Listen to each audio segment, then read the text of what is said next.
Hello जय हिंद दोस्तों। स्वागत है आपका इस अमेजिंग से प्लेटफॉर्म स्टडी फाउंडेशन पर। देखो, जो हमारा बैच चल रहा है यूपी पुलिस कांस्टेबल 2024 का, इसके पहले वाले लेक्चर में हमने कंप्लीट किया था ला प्रॉफिट एंड लॉस का पार्ट 1 कंप्लीट किया था। ठीक है, आज का जो हमारा टॉपिक होने वाला है सेम यही होने वाला है और इसका हम पार्ट 2 कवर करने वाले हैं। ठीक है, तो जो हमारा टारगेट होता है कि एकदम बेसिक से कवर करेंगे ताकि आप सबको समझ में आ जाए। ठीक है, और ठीक है, बाकी आप मेरे बारे में यहाँ से पढ़ सकते हैं। ठीक है, तो देखो, एक बार शुरू करने से पहले जो अपने पहले लेक्चर में हमने पार्ट 1 में कुछ फार्मूले पे क्वेश्चन सॉल्व किए थे, ठीक है, उसको हम एक बार रिवाइज कर लेते हैं फिर आगे बढ़ते हैं। तो ये फार्मूले हमने रिवाइज किए थे कि प्रतिशत लाभ बराबर कितना होता है, लाभ बटा क्रय मूल्य गुणे 100 होता है। ठीक है, और प्रतिशत हानि बराबर ये होता है, और लाभ और हानि का प्रतिशत ये होता है जब हमारे पास में दो वस्तु होती हैं, दोनों का क्रय मूल्य मतलब एक वस्तु का क्रय मूल्य दूसरी वस्तु के विक्रय मूल्य के बराबर होती है, तो उस केस में हमने लाभ और हानि का प्रतिशत कैसे निकालते हैं वो सीखा था। ठीक है, चलो फिर, और उसके बाद में हमने कुछ महत्वपूर्ण सूत्र निकाला था। ठीक है, ये सूत्र हमें याद करना है। ठीक है, चलो ठीक है। अब देखो, इस सूत्र पे हम कुछ क्वेश्चन सॉल्व करेंगे, उसके बाद में हम कुछ नेक्स्ट कॉन्सेप्ट सीखेंगे। ठीक है, चलो फिर आगे बढ़ते हैं। देखो, क्वेश्चन नंबर 1 क्या है कि यदि एक व्यक्ति अपनी साइकिल को 720 रुपये में बेचता है। अब देखो, ये बेचने की बात कर रहा है ना, तो ये क्या हो जाएगा, तो बोलोगे सर ये विक्रय मूल्य हो जाएगा ना। तो विक्रय मूल्य कितना हो जाएगा, 720 रुपये। तो उसे 25% की हानि होती है, तो यहाँ पर लिखोगे हानि प्रतिशत बराबर कितना हो जाएगा, 25। ठीक है, उसके बाद में 25% का लाभ प्राप्त करने के लिए उसे कितनी कीमत पर बेचनी पड़ेगी। ठीक है, तो देखो यहाँ पर हमें सेकंड केस में क्या बताना है, विक्रय मूल्य ज्ञात करना है। ठीक है, चलो, तो देखो सबसे पहले हानि हो रहा है ना पहला वाला, तो हानि की स्थिति में यहाँ से हम क्रय मूल्य निकाल लेते हैं कि इसका क्रय मूल्य कितना होगा। ठीक है, अब देखो हानि की स्थिति में क्रय मूल्य का फार्मूला क्या होता है, क्रय मूल्य बराबर 100/100 माइनस हानि गुणे विक्रय मूल्य। तो यहाँ पर लिखोगे क्रय मूल्य बराबर, तो क्या लिखोगे, 100/100 माइनस हानि प्रतिशत और गुणे विक्रय मूल्य। ठीक है, तो देखो 100/100 माइनस हानि कितने का हो रहा है, तो बोलोगे 25% का, और विक्रय मूल्य कितना है, 720। अब इसको सॉल्व कर लेते हैं।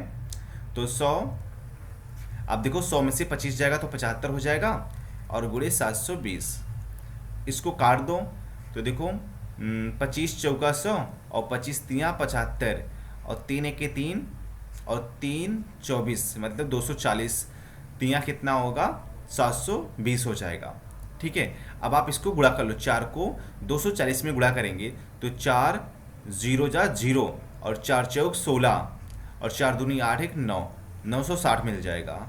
ठीक है, ये क्या आया, क्रय मूल्य आया। अब देखो 960 देख के ऑप्शन में है तो यहाँ पर ऐसे राइट मत करना, हमें ये क्रय मूल्य नहीं चाहिए, हमें विक्रय मूल्य चाहिए ना। अब देखो विक्रय मूल्य कब चाहिए, जब 25% का लाभ प्राप्त करना है हमें। तो बताओ लाभ की स्थिति में विक्रय मूल्य बराबर क्या होता है, लाभ की स्थिति में विक्रय मूल्य बराबर 100/लाभ/100 और गुणे क्रय मूल्य होता है ना। देखो जब तक आप फार्मूला लर्न नहीं करोगे, याद नहीं करोगे, तब तक आप सॉल्व नहीं कर सकते हो। तो लाभ की स्थिति में विक्रय मूल्य बराबर क्या होता है, 100/लाभ/100 और गुणे क्रय मूल्य होता है। ठीक है, तो यहाँ पर लिखते हैं। तो देखो लिखोगे 100, लाभ कितने का हो रहा है, 25% का दूसरे वाले केस में। ठीक है, और बटा 100 करोगे, और गुणे क्रय मूल्य कितना आया, 960 आया ना इस बार, तो यहाँ पर 960। अब देखो यहाँ पर इसको लिखोगे 125/100 गुणे 960। अब इसको आप कट कर दो, किससे, 25 से करो, तो 25 चौका 100 हो जाएगा, 25 पंचे 125 और 4 1 के 4 और 4 24 मतलब 240 चौका कितना होता है, 960 हो जाएगा। अब आप क्या करोगे, यहाँ पर 5 को गुणा कर दो, किससे, 240 में। तो देखो 5 को 0 में गुणा करोगे तो 0 हो जाएगा, 5 चौक 20 हासिल 2, 5 दूनी 10 2 12, तो कितना आ गया विक्रय मूल्य, 12 आ गया ना, 1200। ठीक है, 1200 रुपये। तो यही क्या हो जाएगा हमारा आंसर हो जाएगा, क्योंकि देखो 25% का लाभ प्राप्त करने के लिए उसे 1200 रुपये में बेचना पड़ेगा। ठीक है, तो ऑप्शन डी यहाँ से राइट मिल जाएगा। ठीक है, चलो आगे क्वेश्चन पे पढ़ते हैं।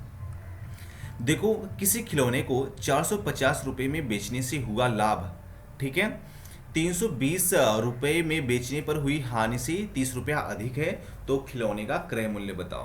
तो कोई बात नहीं बेटा, इसको बता सकते हैं बहुत ही आसानी से। ठीक है, टेंशन लेने वाली बात नहीं है। ठीक है, अब देखो यहाँ पर हमें क्रय मूल्य बताना है, तो हम क्रय मूल्य को x मान लेते हैं। क्रय मूल्य कितना है, तो बोलोगे सर x है। ठीक है, क्रय मूल्य बराबर x, और विक्रय मूल्य कितना है 450 रुपये, तो यहाँ पर लिखोगे 450। ठीक है, अब देखो यहाँ पर पहला वाला किस क्या बोला, किसी खिलौने को 450 रुपये में बेचने से हुआ लाभ। अब देखो 450 रुपये में जब बेच रहे हैं तो लाभ बराबर क्या हो जाएगा, यहाँ पर लिखोगे लाभ बराबर होता है, क्या होता है, विक्रय मूल्य माइनस क्रय मूल्य, है ना। तो विक्रय मूल्य कितना है 450 लिखोगे, और क्रय मूल्य कितना है x है, तो क्या होगा लाभ बराबर विक्रय मूल्य माइनस क्रय मूल्य, तो 450 माइनस x हो जाएगा। ठीक है, उसके बाद में सेकेंड कंडीशन ये देखो कि जब 320 रुपये में बेच रहा है तो हानि, तो बताओ हानि बराबर क्या हो जाएगा। हानि बराबर फार्मूला क्या होता है, हानि बराबर होता है क्रय मूल्य माइनस विक्रय मूल्य। तो क्रय मूल्य x है और विक्रय मूल्य कितने में बेच रहा है, 320 रुपये में बेच रहा है ना, वो बोल रहा है जोर जोर से 320। ठीक है, 320 रुपये, तो हानि कितना हो गया x माइनस 320।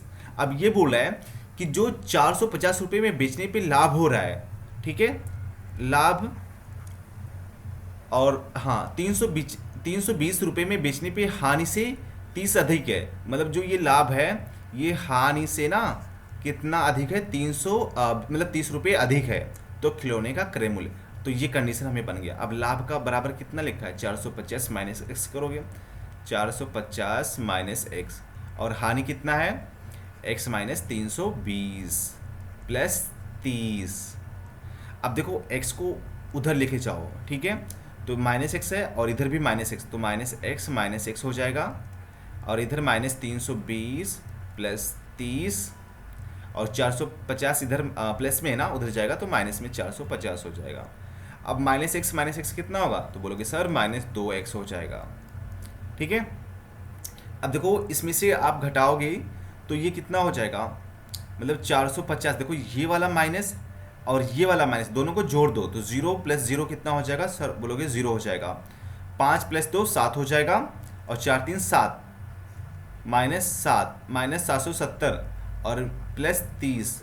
अब इसको घटा दो, तो देखो घटाओगे तो कितना आएगा, माइनस 740 हो जाएगा।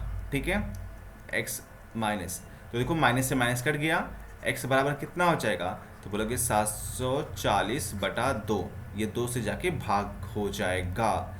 ठीक है, अब जब 2 से भाग करोगे तो 2 तिहाई 6 हो जाएगा, 2 सत्ते 14, और यहाँ पर 0 आ जाएगा, तो 370 370। ठीक है, तो क्रय मूल्य 370 है ना, ऑप्शन बी यहाँ पर राइट मिल जाएगा। ठीक है, तो इस तरह से क्वेश्चन को सॉल्व कर सकते हैं। ठीक है, चलो आगे बढ़ते हैं। देखो रमेश एक चित्र में 225 रुपये में खरीदा और उसकी सजावट में 15 रुपये और खर्च कर दिया। ठीक है, यदि रमेश ने उसे 300 रुपये में बेच दिया तो उसे कितने प्रतिशत का लाभ हुआ।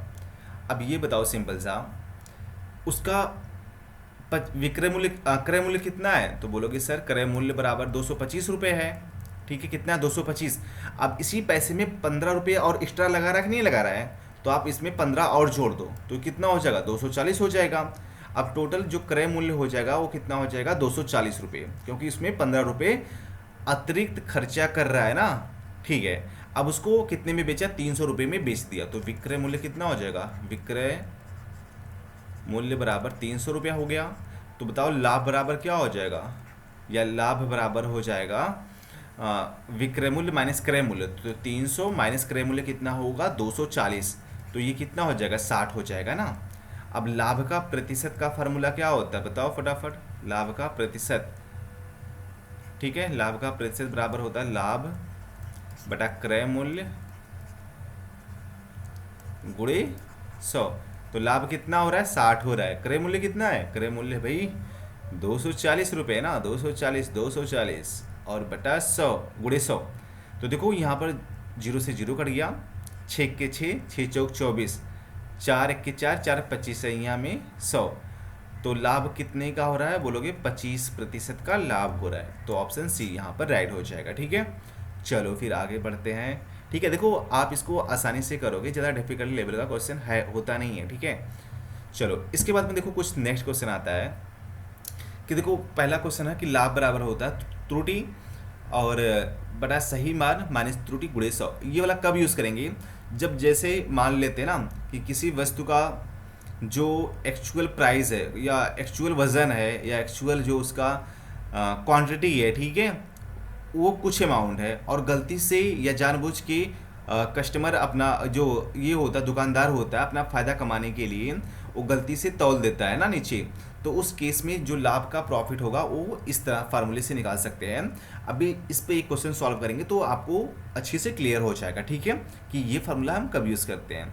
और सेम चीज़ सेकेंड वाला सही मान बटा गलत मान, इसको भी याद रखो। और तीसरा है अंकित मान बटा क्रय मूल्य बराबर 100 प्लस लाभ प्रतिशत बटा 100 माइनस हानि प्रतिशत, या इसी को छूट बोलते हैं, या छूट कितने प्रतिशत का हो रहा है। ठीक है, तो इस पे एक एक क्वेश्चन सॉल्व करते हैं, फिर आपको डाउट क्लियर हो जाएगा। ठीक है, चलो फिर आगे बढ़ते हैं। क्वेश्चन नंबर 4, देखो एक बेईमान बनिया कहता है, ठीक है, बेईमान लिख दिया, ठीक है, वह अपना सामान क्रय मूल्य पर ही बेचता है। ठीक है, अब देखो सब लोग बेचते हैं ना कि भाई जितने का सामान है जो हम खरीदते हैं उसी पे बेचते हैं। ठीक है, लेकिन वह 1 किलोग्राम के स्थान पर 900 ग्राम का प्रयोग करता है। ठीक है, मतलब कभी कभी होता ना कि 900 ग्राम को बोल देते हैं बस 1 किलोग्राम हो गया।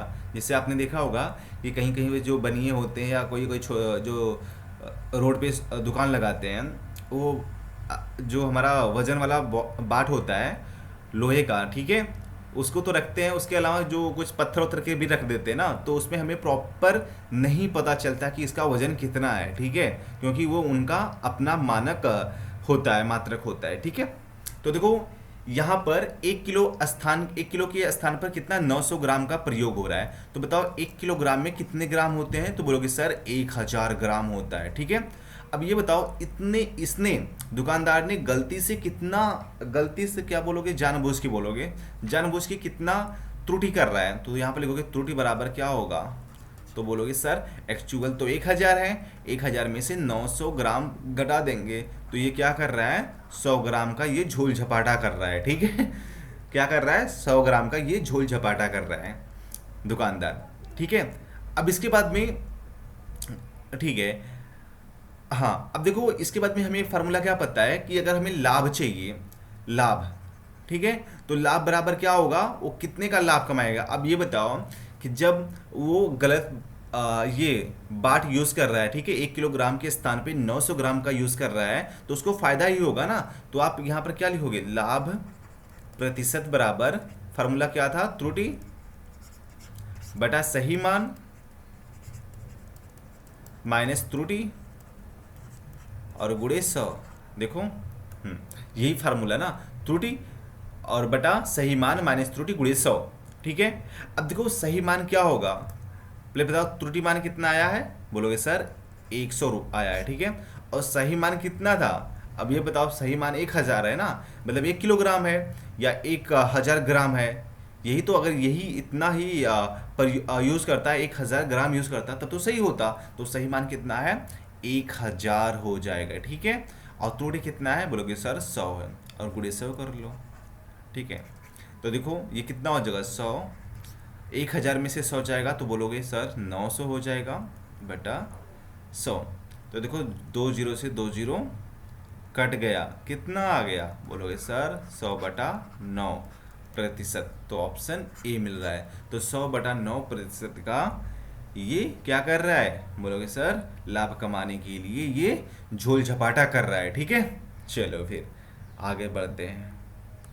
ठीक है, क्वेश्चन नंबर 5, एक व्यापारी कहता है कि वह कपड़ा 10% हानि पर बेचता है। ठीक है, तो यहाँ पे लिखोगे हानि का प्रतिशत कितना है, बोलोगे सर 10% है। ठीक है, 10 यूज़ करोगे। लेकिन वह अपनी गलत मीटर स्केल के कारण 15% लाभ कमाता है। तो लाभ बराबर कितना हो जाएगा? बोलोगे सर वो 15% का लाभ कमा रहा है। कब? जब उसका जो मीटर स्केल है, अब बताओ मीटर स्केल कितने का होता है? तो बोलोगे सर 100 सेंटीमीटर में 1 मीटर होता है ना। ठीक है, तो यहाँ पर वो उसको 15 लाभ कमा रहा है। ठीक है, अब ये बताओ यहाँ पर इसके लिए हम कौन सा फार्मूला यूज़ करेंगे? तो बताना है हमें ये वाला, सेकेंड वाला, कि सही मान क्या था और गलत मान क्या है, और यहाँ पर हमें बताना है। ठीक है, अब ये बताओ जब वो बंदा गलत मीटर का स्केल यूज़ कर रहा है तो वही हमें मीटर की लंबाई बतानी है कि उसकी मीटर की लंबाई कितनी होगी। ठीक है, तो इसमें फार्मूला क्या होता था? तो बोलोगे सर सही मान बटा गलत मान, गलत मान, और यहाँ पर क्या होता था? बोलोगे सर 100 प्लस लाभ और बटा 100 माइनस हानि, इन दोनों का प्रतिशत लेने का। ठीक है, देखो यही था ना, 100 प्लस लाभ प्रतिशत बटा 100 माइनस हानि प्रतिशत। ठीक है, अब ये बताओ सही मान क्या होगा? तो बोलोगे सर सही मान ये होगा कि अगर ये 100 सेंटीमीटर की जगह पर ये 100 सेंटीमीटर मतलब 100 सेंटीमीटर यूज़ करता मीटर स्केल पे, तो फिर वो सही होता ना, बट वो क्या कर रहा है? गलत यूज़ कर रहा है ना। तो वहाँ पर क्या हो जाएगा? बोलोगे सर 100 हो जाएगा, और गलत मान को x मान लो। देखोगे 100 तो पहले से ही है। लाभ कितने का हो रहा है भाई? 15 का हो रहा है, और 100 और हानि का हो रहा है 10 का हो रहा है। ठीक है, अब इसको सॉल्व करके x का मान निकाल लो, वही क्या हो जाएगा? मीटर स्केल की लंबाई हो जाएगी। ठीक है, सेंटीमीटर में। तो 100 बटा x हो गया। अब बताओ 100 में 15 जोड़ेंगे तो बोलोगे सर 115 हो जाएगा। 100 में से ये घटाएंगे 10 को तो 90 हो जाएगा। ठीक है, अब आप इसको हल कर लो। ठीक है, अब 5 से चाहे भाग कर दो। ठीक है, या मत करो, आप क्या करोगे? सिंपल सा इनको गुणा कर लो। मतलब देखो x बराबर क्या निकल के आएगा? x को यहाँ पर भेज दो, 115 को नीचे भेज दो और 90 के उधर, मतलब हो जाएगा 100 गुणे 90 बटा 115। ठीक है, अब यहाँ पर 5 से भाग कर दो, तो 5 दूना 10। ठीक है, 5 दूना 10, 5 तिहाई 15, 23 हो गया, और 5 20 हो जाएगा। ठीक है, तो 9 दूना 18, तो बोलोगे सर 1800 बटा 2300। अब जब आप इसको भाग करोगे ना, तो देखो 23 180 जा रहा है ना, 18 तो नहीं जाएगा, तो 180, तो 23 सत्ते कितना होता है? 23 सत्ते गुणा करके देख लो, 23 सत्ते, तो 7 त्रिक 21 हो गया, और 7 दूनी 14, 14 दो 16, 161। तो यहाँ पे लिखोगे 161 हो जाएगा। ठीक है, तो 7 बार जाएगा, 7 हो जाएगा। अब 180 में से 161 को घटाओगे तो 19 बचेगा, तो 190 हो जाएगा। 190 फिर 8 बार लेके जाना पड़ेगा। ठीक है, तो मतलब ऑप्शन डी यहाँ पर मिल जाएगा जब आप सॉल्व करोगे, क्योंकि 2 अंक मिल गया तो तीसरा अंक भी सेम हो जाएगा। ठीक है, तो भाई उसका जो 78.26 ये क्या हो जाएगा? सेंटीमीटर हो जाएगा। इतने का उसका स्केल है, मतलब 1 मीटर जहाँ पर हम यूज़ करते हैं ना, वो बंदा 78.26 को 1 मीटर मान रहा है। ठीक है, चलो ठीक है, फिर आगे बढ़ते हैं। ठीक है, क्वेश्चन नंबर 6 है कि देखो एक साइकिल विक्रेता 10% की छूट देता है। तो यहाँ पे लिखोगे छूट, देखो जो जो पता होता है ना सब साथ में लिखते रहो। ठीक है, फिर भी यह 26% का लाभ कमाता है। तो लाभ बराबर बोलोगे 26%, या लाभ प्रतिशत बराबर 26 करोगे। ठीक है, यदि साइकिल का अंकित मूल्य, अब यहाँ पर लिखोगे अंकित मूल्य। अंकित मूल्य मतलब क्या होता है? जो किसी भी वस्तु पे लिखा होता है, ठीक है, उसी को अंकित मूल्य बोलते हैं। 840 रुपये। ठीक है, तो वह साइकिल के लिए कितने रुपए का भुगतान करेगा? तो यहाँ पर क्या चाहिए? क्रय मूल्य चाहिए। खरीदने के लिए क्या चाहिए? क्रय मूल्य। ठीक है, तो देखो इस केस में इसका हम थर्ड फार्मूला यूज़ करेंगे, जो जहाँ पर लिखा था अंकित मूल्य बटा क्रय मूल्य। ठीक है, ये वाला यूज़ करो, तो लिखोगे सर अंकित मूल्य बटा क्रय मूल्य बटा 100 प्लस लाभ बटा 100 माइनस, छूट दिया तो छूट लिखोगे, ठीक है। अगर हानि होता तो हाँ लिखते, और ये छूट दिया तो छूट प्रतिशत, ठीक है। अब अंकित मूल्य कितना है, तो बोलोगे सर अंकित मूल्य इसका है 840 है, तो यहाँ पर 840 लिख लो। क्रय मूल्य हमें निकालना है, तो क्रय मूल्य को x मान लेते हैं, ठीक है। और 100 लाभ कितने का हो रहा है, तो बोलोगे सर 26 का, और 100 छूट कितने का हो रहा है, 10 का, ठीक है। तो बताओ ये कितना हो जाएगा, ये हो जाएगा 840 बटा x बराबर 126 बटा 90, ठीक है। अब आप इसको सॉल्व कर सकते हैं, तो देखो 18 से काट दो, 18 पंचे 90 और 18 सत्ते 126, 18 सत्ते 126, एक बार चेक कर लेते हैं, 18 सत्ते कितना, 126 ही होता है क्या, हाँ। तो 8 सत्ते 56 होता है, और 7 5 12, हाँ, तो 126 होता है, ठीक है। तो यहाँ पर 8 लिखोगे। इसके बाद में x बराबर जब हमें निकालना होगा, तो x बराबर कितना मिल जाएगा, 18 सत्ते होगा, 18 सत्ते, ठीक है, 7 होगा यहाँ पर। तो देखो x बराबर क्रॉस मल्टीप्लाई करोगे तो लिखोगे 84 बटा 7 गुणे 84 बटा 7 गुणे 5, ये जाके 5 गुणा हो जाएगा और बराबर x के मिल जाएगा। तो इसको भाग कर दो तो कितना हो जाएगा, 12 सत्ते 84, मतलब 120 हो गया। अब 120 को 5 से गुणा करोगे तो 12 पंचे 60, तो 600 बराबर x, ठीक है। तो 600 रुपये उसका क्या हो जाएगा, क्रय मूल्य होगा। साइकिल को खरीदने के लिए उसको 600 रुपये का भुगतान करना पड़ेगा, तो यहाँ पर ऑप्शन ए राइट हो जाएगा, ठीक है। चलो फिर आगे बढ़ते हैं। ये देखो नेक्स्ट वाला क्वेश्चन, यहाँ पर लिखो, यदि एक व्यक्ति है 8 रुपये में 10 वस्तु खरीदता है, ठीक है, और उन्हें 1.25 रुपये प्रति वस्तु की दर से बेच देता है, तो उसका प्रतिशत। अब ये बताओ कि आपने किसी वस्तु को खरीदा, ठीक है, और उसको 1.25 में बेच रहे हो, तो देखो 8 रुपये में कितने वस्तु खरीद रहा है, 10 वस्तु। तो एक वस्तु को खरीदने के लिए उसको कितना पैसा लगाना पड़ेगा, मतलब एक वस्तु का कितना उसका कॉस्ट होगा, तो आप वो निकालोगे एक वस्तु के लिए, ठीक है। और एक वस्तु जब उसको इतने में बेचेगा, 1.25 में बेचेगा, तो भाई कुछ तो फ़ायदा होगा, हो सकता है। देखो यहाँ पर इसका कम आएगा, ठीक है, कितना होगा, 0.8 रुपये में एक वस्तु खरीदता है और उसको 1 रुपये 25 पैसे में बेचता है, तो उसको जाहिर सी बात है उसको फ़ायदा होगा। तो आप उसको क्या निकालोगे, लाभ निकालोगे ना। लाभ बराबर क्या होता है, तो बोलोगे सर विक्रय मूल्य माइनस क्रय मूल्य गुणे 100 कर देना, ठीक है। अब विक्रय मूल्य माइनस क्रय मूल्य ये लाभ हो जाएगा, जब उसका प्रतिशत निकालोगे तो क्या हो जाएगा, लाभ बटा क्रय मूल्य गुणे 100, ठीक है। तो इसको सॉल्व करके इसका ऑप्शन आप कमेंट बॉक्स में बताओगे, ठीक है, कि इसका कौन सा ऑप्शन है, ठीक है। तो ये बताओ कि आज का लेक्चर आपको कैसा लगा, आपको इस वीडियो से फ़ायदा हो रहा है कि नहीं हो रहा है। अगर हो रहा है तो आप कमेंट बॉक्स में बताओ, ठीक है। अगर आपका कुछ सजेशन है तो आप अपने सजेशन को कमेंट बॉक्स में लिख सकते हो, ठीक है। या कोई भी और टॉपिक चाहिए जो आपको समझ में नहीं आ रहा है, तो उस टॉपिक को भी हम कवर करेंगे, ठीक है। चलो फिर आज के लेक्चर में बस इतना ही, मिलते हैं इसके अगले पार्ट में। चलो फिर बाय बाय।